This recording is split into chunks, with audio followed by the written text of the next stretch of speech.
Halo semua, kembali lagi di channel Naik Level. Pada video kali ini saya ingin membahas saham IGBI ya atau Sumi Indokabel Tbk, di mana ini sudah rilis laporan kuartal 1 2023 itu tanggal 31 Juli 2023 ya, dan ini IGBI ini adalah salah satu emiten yang periode laporan keuangannya itu cukup berbeda ya. Jadi ini periodenya bukan dari Januari Desember tapi dari April ke Maret ya teman-teman ya. Jadi tutup setahunnya itu di Maret. Ya, ini sama kayak beberapa emiten seperti Hexa, Hexindo gitu ya. Nah, ini hari ini tanggal 28 Agustus ya, harganya turun 3,97% ke 725 dan saham ini merupakan saham multi bagger dalam 2 bulan terakhir teman-teman ya. Nah, nanti kita akan lihat bagaimana isinya, apa yang terjadi, kenapa saham ini bisa multi bagger dalam 2 bulan terakhir saja. Nah, kalau kita lihat di sini ya teman-teman ya, sebelumnya ya ini grafik 5 tahunan ya. Jadi pergerakan saham ini hanya di kisaran 200-an ya selama 5 tahun terakhir. Namun tiba-tiba 2 bulan terakhir harganya langsung naik melonjak multi bagger teman-teman ya. Ini hampir dari 200 ke hampir ke 1000 ya, hampir 5 kali lipat ya, hanya dalam waktu 2 bulan ya. Dan ini adalah kinerja harga sahamnya, tentu saja pasti akan floating profit semua buat teman-teman semua yang megang sebelum bulan Juli ya. Sebelum bulan Juli kalau teman-teman bersabar selama 5 tahun ya menikmati hasilnya saat ini ya. Ini sedang floating profit semua semestinya. Kalau dari jangkauan ini ya, namun kalau ada yang teman-teman beli di harga 800 ya sedang floating minus ya. Namun dalam jangkauan 1 minggu, 1 bulan, 3 bulan, 6 bulan ini semuanya floating profit.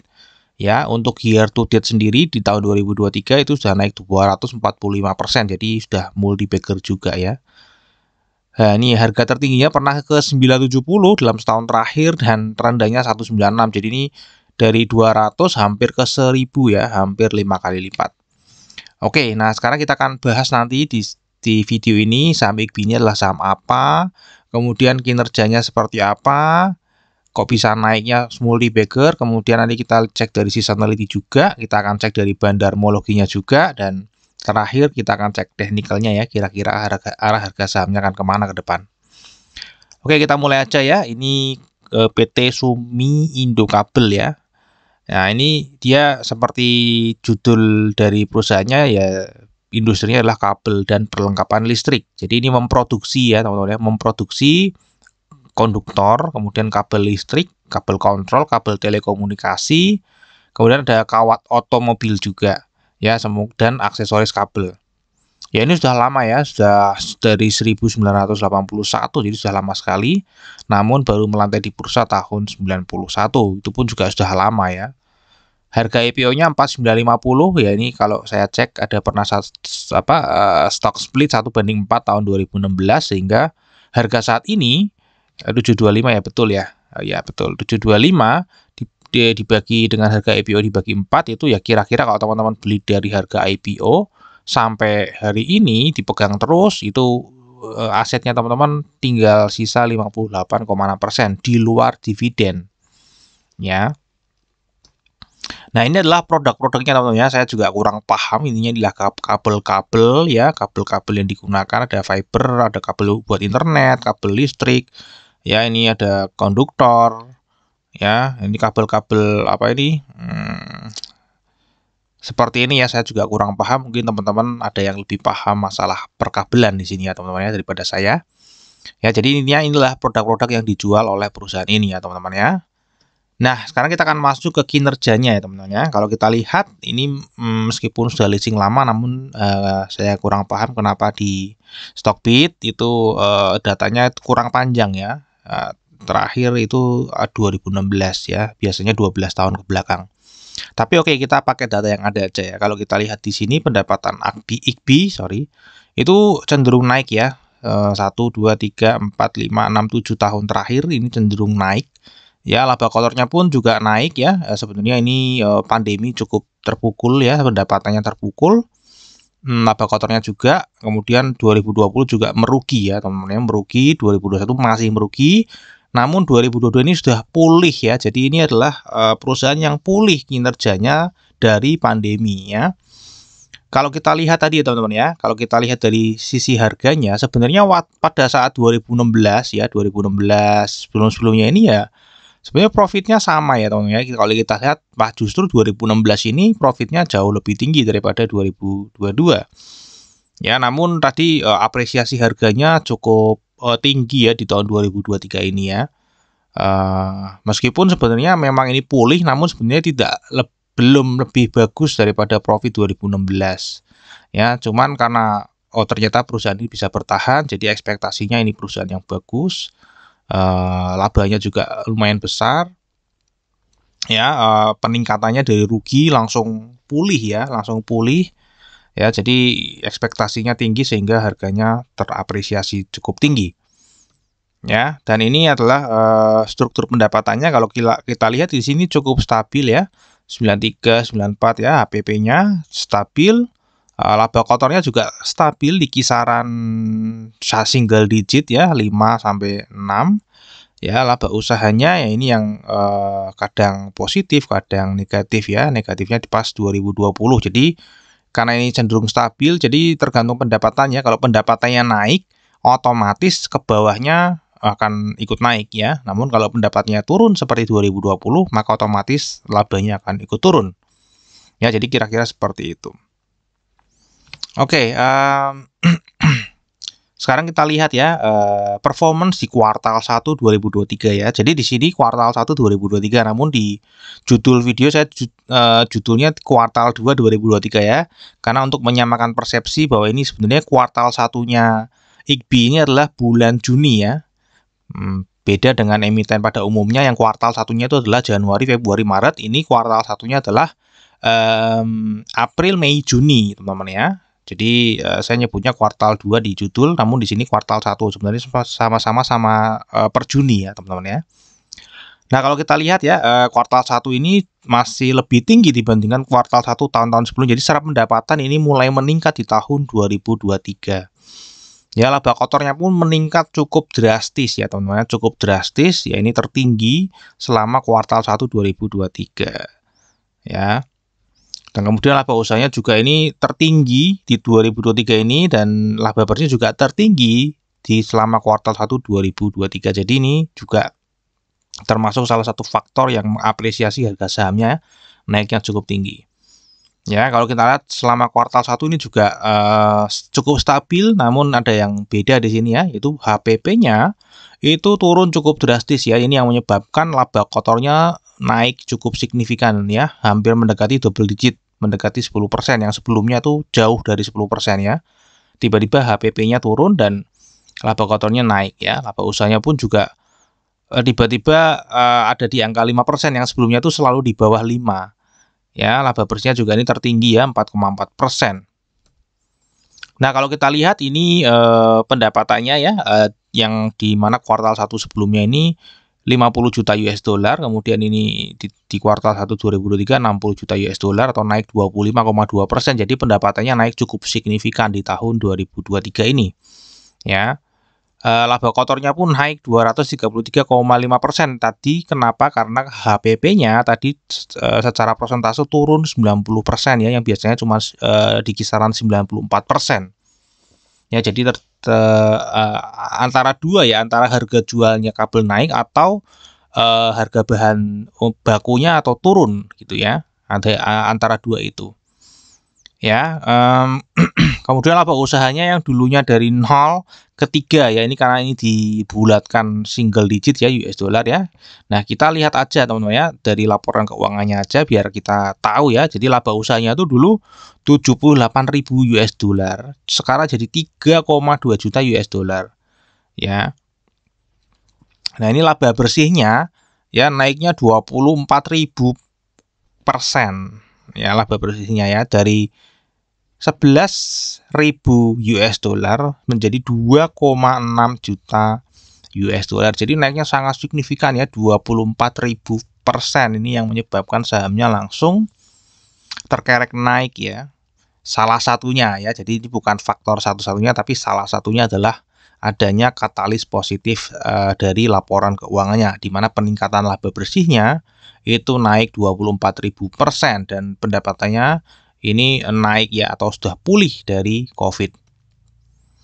Nah, bagaimana untuk resiko dari perusahaan ini ya? Kalau kita lihat ya, quick ratio-nya ini masih oke karena sebelumnya di angka di atas 1 ya, ini sempat di bawah 1 namun masih oke, ini kembali lagi ke 1 di tahun 2023 ini. Current ratio juga sama, ini selalu di atas 1 jadi masih oke ya, masih memiliki kemampuan bayar yang bagus, dan debt to equity ratio-nya juga jauh di bawah 1 ya, bahkan di bawah 0,4 ya. Ini sangat sehat perusahaannya. Jadi kecil sekali kemungkinan ada kebangkrutan di perusahaan ini ya teman-teman ya, atau gagal bayar, sangat kecil karena sehat keuangannya. Nah, untuk valuasinya seperti apa pada saat video ini dibuat itu PBV-nya ada di 0,81, jadi ini masih di bawah 1, dan PE ratio-nya di 5,54, ini termasuk yang rendah ya secara, kalau kita hanya lihat PBV dan PER, wah PBV di bawah 1, PER di bawah 10 itu rendah ya. Nah, tapi kalau kita bandingkan di tahun-tahun sebelumnya, ternyata ini PBV tertinggi ya teman-teman ya, sejak 2016. Ya, yang sebelumnya itu selalu di bawah 0,5, ini sudah sampai 0,8 ya, di sini nggak ada 0,8, jadi masih jauh di atas. Jadi ini PBV termahal ya. Untuk PER-nya ini juga rata-rata aja. Kalau kita lihat ROE-nya di sini adalah 8,64% dan kita bayarnya di PBV 0,81, maka kita akan mendapatkan earning yield 10,67%, di mana ini merupakan nilai wajarnya ya, di titik paling bawah.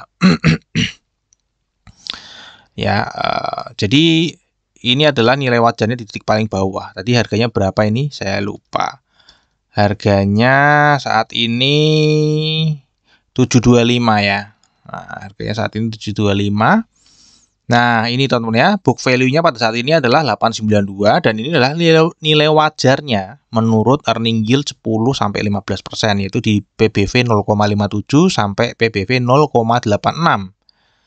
Nah, jadi kira-kira harga wajarnya adalah di 508 sampai 767. Tadi harganya 725, jadi mendekati batas ini ya teman-teman ya, batas kemahal ya. Sebentar lagi ini di atas 767, harganya terbilang valuasinya mahal. Untuk saat ini valuasinya masih harga wajar namun mendekati batas atas. Oke, untuk dividen sendiri ini rutin bagi dividen teman-teman ya. Rutin sekali bagi dividen. Ya, ini adalah yieldnya ya, pernah sampai 8%, pernah sampai 8,9%. Ya, namun sejak COVID ini tidak pernah membagikan dividen karena merugi ya teman-teman ya. 2020 dan 2021 ini merugi, tidak membagikan dividen. Nah, ini sebenarnya ada RUPS ya tanggal 25 Agustus ini, namun hasilnya belum, saya cari belum ada hasil dari RUPS-nya. Apakah ini akan membagikan dividen atau tidak ya? Saya searching belum ada laporan hasil RUPS-nya apakah membagikan dividen atau tidak. Dari media pemberitaan juga tidak ada informasi. Ya, jadi ini saya prediksikan aja karena ini profit ya, tahun 2022 profit, karena biasanya kalau profit membagi dividen, jadi saya anggapnya ini adalah akan membagi dividen. Kira-kira berapa? Ini EPS-nya nggak kelihatan ya di RTI ya. Saya nggak tahu kenapa untuk periode buku yang berbeda dari biasanya itu selalu seperti ini, error ya. Nah, ini adalah EPS yang saya cek di laporan tahunannya, saya kalikan dengan kurs rupiah hari ini 15.000 sekian, itu 42,7 ya, 42,7 per lembar sahamnya, dan rata-rata DPR-nya atau payout ratio-nya itu kira-kira rata-rata ya selama ini 40%. Jadi kira-kira kalau misalnya nih membagikan dividen, maka akan membagikan 17,1 per lembar saham, atau kalau dibagi dengan harga saat ini ya cuman 2,35% ya. Teman-teman bayangin ya, kalau misalnya masih punya di harga 200 itu ya cukup tinggi ya teman-teman ya. 17,1 dibagi 200 ya 8,5% ya, masih cukup tinggi sebenarnya ya. Ini tertinggi ya, 8,5%. Sekarang hanya tinggal sisa 2,35% karena harganya sudah naik cukup tinggi. Oke, ini untuk dividennya kira-kira seperti itu. Saya nggak ngerti apakah akan membagikan dividen apa tidak ya. Ini adalah untuk analisa seasonality-nya. Kita lihat di bulan Juli kemarin Baker ya satu kali ditutup Baker satu kali. Agustus masih naik 66% ya, dan di tahun ini juga sudah multi Baker naik 241%. Ya, kalau kita lihat tadi range terendah dan tertingginya itu hampir 5 kali lipat. Dan untuk sisa air bulan ini sayangnya perlu potensi untuk naiknya sudah kecil-kecil sekali ya teman-teman ya. Sudah kecil sekali ya. Ini selama ini potensi naik hanya di bulan Juni dan Juli ya. Kemudian untuk bandarmologinya sendiri kalau kita cek ini pemilik pengendalinya Sumitomo Electric ya, ini pemegang dominan ya 91,46%, dan ini untuk masyarakat masyarakat yang non warkatnya atau skriplisnya ini ya mepet-mepet di batas ambang floating ya, saham yang floating yang boleh beredar di luar pengendali ya, hanya 7,61. Jadi ini termasuk perusahaan yang dikerekepi gitu ya sama pengendalinya ya. Dilepasnya cuman batas minimum saham yang bisa dilepas. Oke, untuk partisipasi asing di sini nggak perlu dipantau ya, karena ini sangat kecil ya. Padahal dulu cukup tinggi nih 24%, tapi ini sudah kecil ya, hanya 2%. Nah, ini adalah jumlah pemegang sahamnya sangat kecil ya, di bawah 1000, meskipun ini meningkat terus selama setahun terakhir dari 630 sekarang 728. Ini jumlah lembar saham yang dimiliki oleh investor retail lokal ya, di mana average-nya ini juga meningkat terus. Secara average juga meningkat ya. Dan value per holdernya ini kira-kira cukup tinggi ya teman-teman. Jadi satu orang, kalau ini dari 728 orang, satu orangnya tuh kira-kira punya 41 jutaan. Ya, kira-kira 41. Jadi ini kecil-kecil tapi duitnya lumayan nih ya. Oke ya. Ini kalau dibilang ya, kalau kita lihat kan Juli itu naik cukup tinggi ya. Kalau kita lihat jumlah penambahan dari investor retailnya tidak terlalu signifikan ya, tidak terlalu signifikan. Kemudian jumlah lembar sahamnya juga dari Juni ya ke Juli itu menambahnya sedikit sekali ya teman-teman, sedikit sekali. Hanya nambah berapa ini? Sekitar 12.000 lembar saham.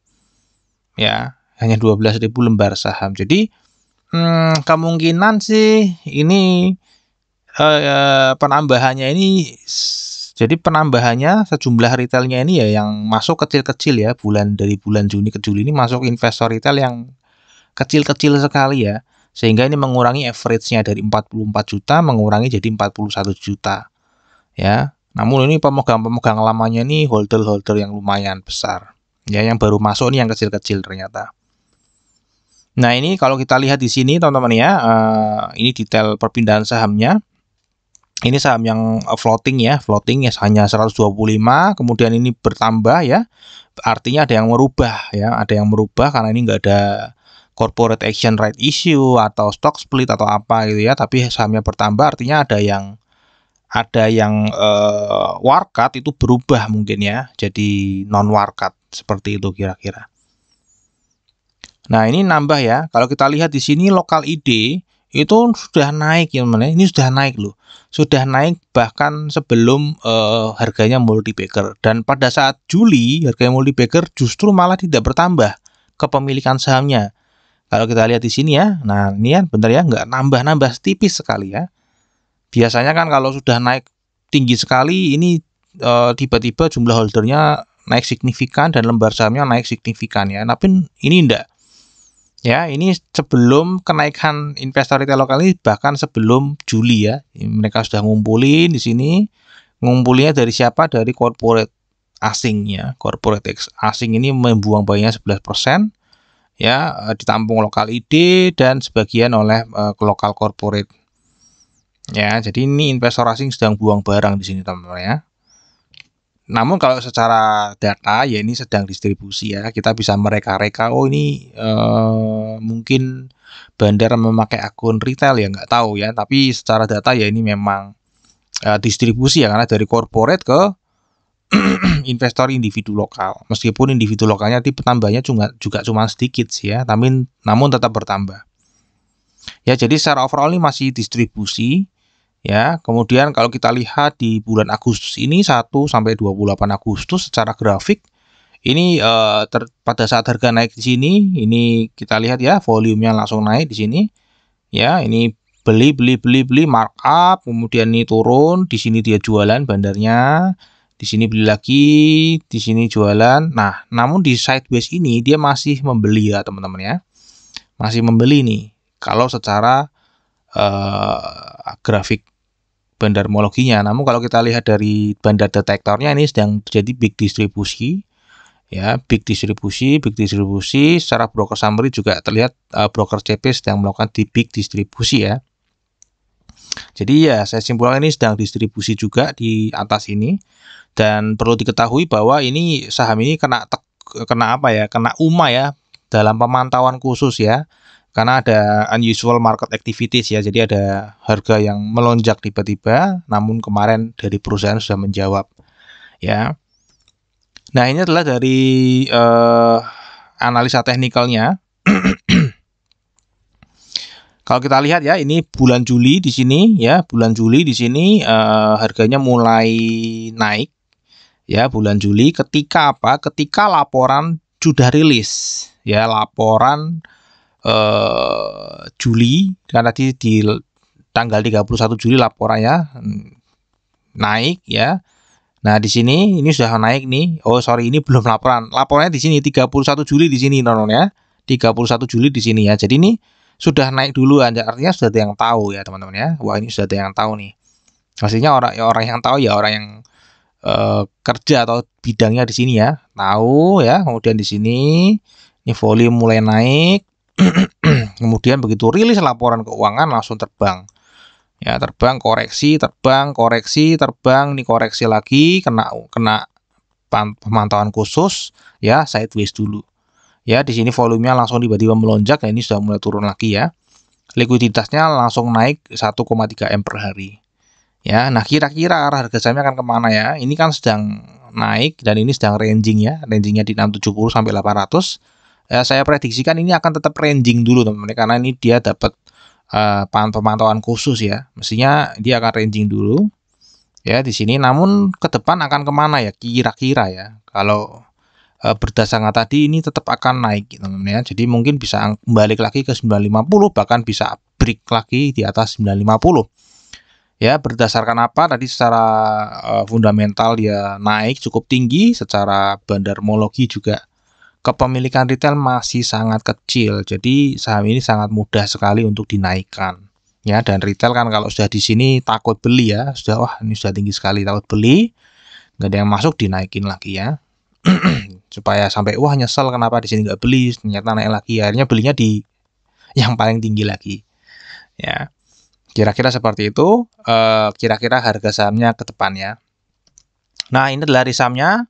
Untuk kinerja jangka panjangnya ini masih naik 7 tahun, kinerja jangka pendeknya ini semester 1 secara normal, kalau secara laporan keuangan ini baru kuartal 1 ya. Namun ini sampai Juni ya laporannya itu naik. Kemudian valuasinya wajar ya, rutin bagi dividen ini sebelum Covid. Nah, kalau misalnya tadi kemarin RUPS-nya itu memberikan dividen mungkin kira-kira 2,35%.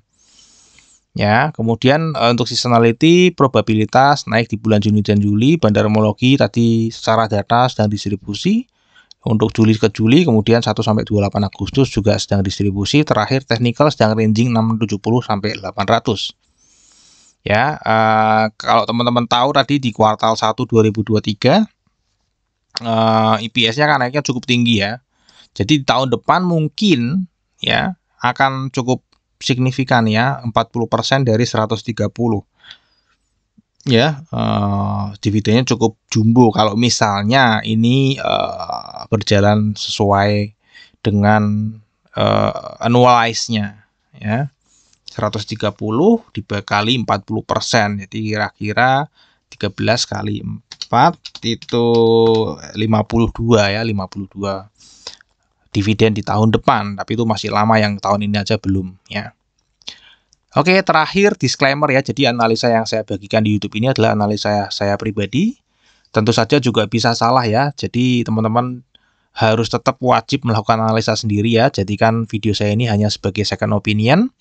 Ini bukan ajakan jual atau beli saham IKBI. Silahkan teman-teman, sekali lagi wajib melakukan analisa sendiri sebelum melakukan penjualan atau pembelian saham IKBI. Oke, sampai di sini dulu video saya. Semoga bisa bermanfaat. Kita akan ketemu lagi di video yang berikutnya.